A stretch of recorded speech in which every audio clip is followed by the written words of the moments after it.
Hey garden family, it's your girl Miss Craft here, aka the Geeky Farmer, and I am excited. I'm so excited. I want you guys to come on back to see what has me all in a tizzy, okay? Come on back.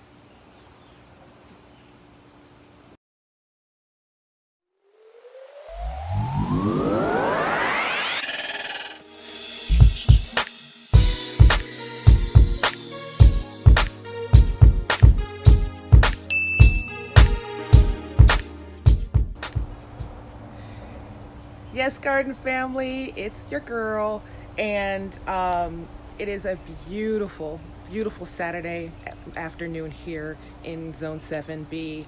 Nice and warm. I think the temperature is about 70-ish right about now, so it's perfect time to be out and doing some things. But this is what has me like really, really, really, really excited for this fall season. Check it out. I have a greenhouse. Yes, I'm really excited about this. Last season, I did a makeshift version of it, and it worked well. The only thing I forgot to do, and I'm pretty sure most engineers looked at it and it was like, what the heck?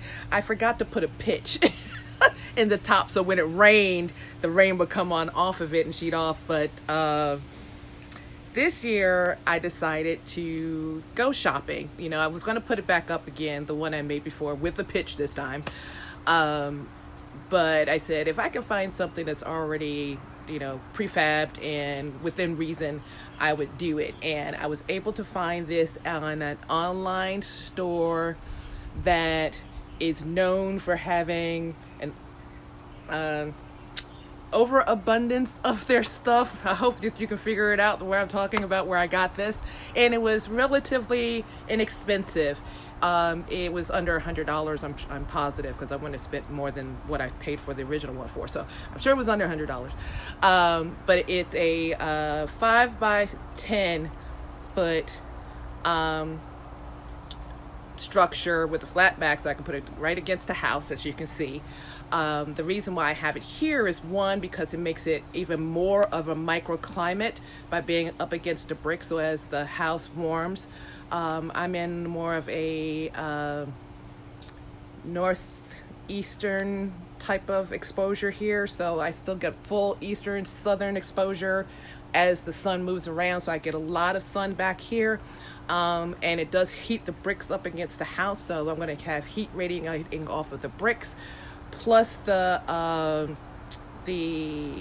protection of the plastic that's over the actual structure.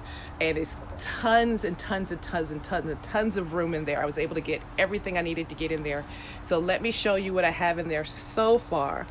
We're going to walk through. Now, some of the plants are going to look a little trifling, and I'll explain why as we go in. But like I said, I was able to get all of my citrus trees in here and all of my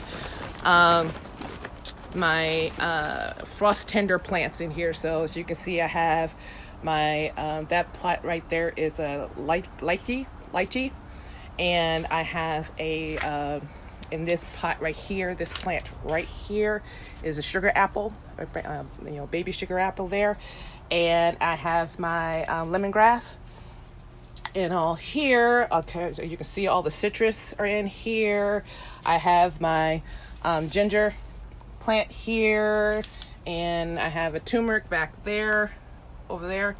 And I have way back in the corner, I have my avocado. And what else do I have in here? A chi right there. That's a new plant I acquired here. I think that's how it's pronounced, a chi tree right there. It's supposed to be tea fruit. I think that's how it's pronounced. Forgive me if I'm pronouncing it wrong. But I also have, like I said, all my citrus. Oh yeah, I have my bay leaf down here, because those are not frost tender. They are frost tender as well. I learned that the hard way. But I have a lemon bay leaf, and I have a laurel. I think that's how that's pronounced, the laurel there. So yeah, on that. Now the ones that are looking kind of pitiful and trifling are my peppers, and I have those all up here. these peppers are my bell peppers that I have in here right now, and they were severely attacked between the grasshoppers and slugs. They were badly attacked this year. So what I did, I was going to try to overwinter them, and I repotted them. So that's why they're drooping right now. They are still going through a little bit of plant shock and are in need of a little bit of nutrition. So when I get to the point now, which I'm hoping I can do this weekend, yeah, I'm going to lose these. I don't think they're going to be around in time. Anyway, I'm sorry, talking off camera. But yeah, that's, lots of flowers and all that. They were trying to recover, but now it's getting to the point where I'm getting into upper 40s at night. So these guys would not survive on their own. So what I'm going to end up having to do, which I probably would do this weekend, is cut all of the foliage off and cut these back to their primary stems here. Give them a good feeding of compost, just some compost, to kind of mimic what would happen in the fall.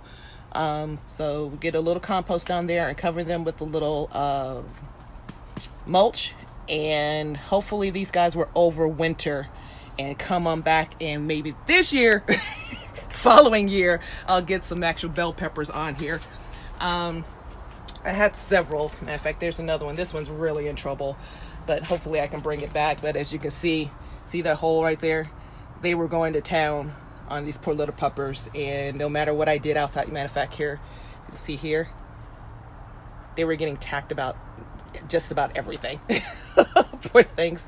But anyway, like I said, we're going to let them settle into their new pots, get rid of the foliage, cut them back down to the stem, and overwinter them in here. And I actually plan on doing that with several of my other peppers that I have out in the garden.